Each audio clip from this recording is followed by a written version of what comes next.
Una de las preguntas que más nos han hecho es ¿cuál es la causa de la alta mortalidad de pacientes con COVID-19 en México? De acuerdo a un artículo publicado en mayo del 2020 de la Sociedad Americana de Enfermedades Infecciosas, comentan que los factores de riesgo para COVID-19 son principalmente hombres mayores de 50 años, que padezcan diabetes, hipertensión, sobrepeso y obesidad, algún grado de inmunosupresión, la presencia de alguna neumopatía crónica como el EPOC, esta se debe secundaria a la exposición de humo de leña, asma o enfermedades como neumoconiosis, la cual es una enfermedad respiratoria causada por la exposición a sustancias minerales como el hierro, el carbón.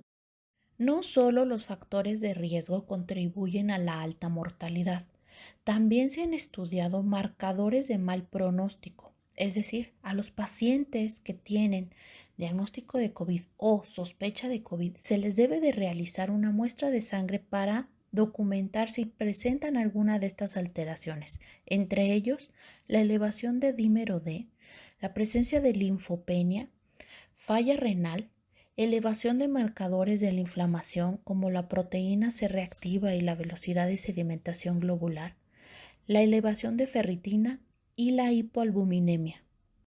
Actualmente existen diversas escalas en las que podemos valorar la supervivencia a 10 años de pacientes con múltiples enfermedades o comorbilidades, por lo que en México aumenta la mortalidad debido a la suma de factores de riesgo o enfermedades, aunado a marcadores de mal pronóstico, séricos y de imagen.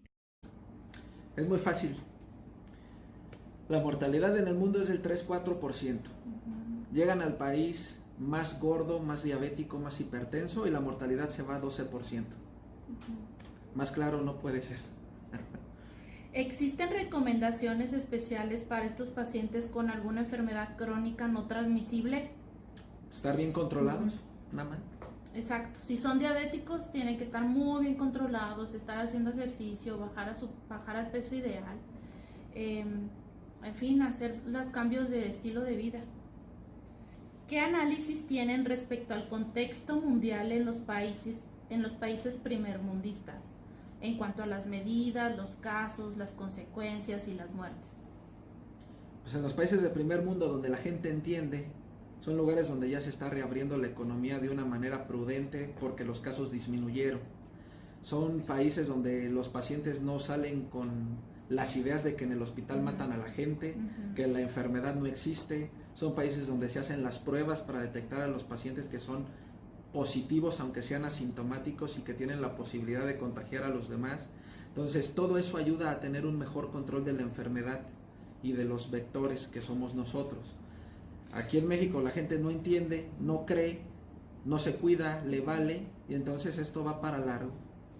Así es, yo creo que nuestro panorama es muy triste en cuanto a que, para empezar, nuestros jefes de Estado de este país y los políticos pues no dan un mensaje claro desde el principio a la población, entonces eso confunde mucho, genera ideas erróneas de esta enfermedad, entonces creo que se tendría que hablar en un mismo contexto, en un mismo lenguaje y hacerles entender a la gente de que esta es una enfermedad que va para largo y que si no nos cuidamos, si no nos protegemos, pues ponemos en riesgo a nuestros seres queridos. ¿El COVID-19 afecta en mayor proporción a personas con VIH o solo a pacientes con SIDA?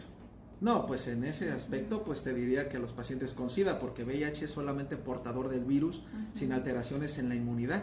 Ya un paciente que tiene como tal SIDA sí ya tiene alteraciones a nivel de los linfocitos y entonces él ya tiene su inmunidad deprimida y entonces va a ser más susceptible de presentar las complicaciones. Así es, como también los pacientes con cáncer. Okay, seguimos con la siguiente pregunta.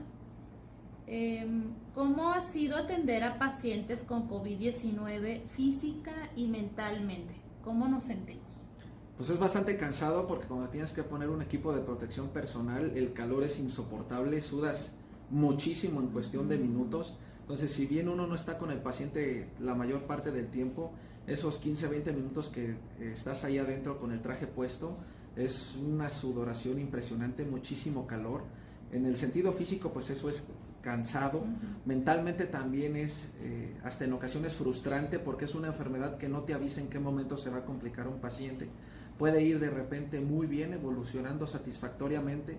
Tú le dices a los familiares por la mañana que el paciente está respondiendo, que está oxigenando bien, el paciente te dice que se siente mejor y en la tarde ya lo tienes que intubar o incluso llega a fallecer.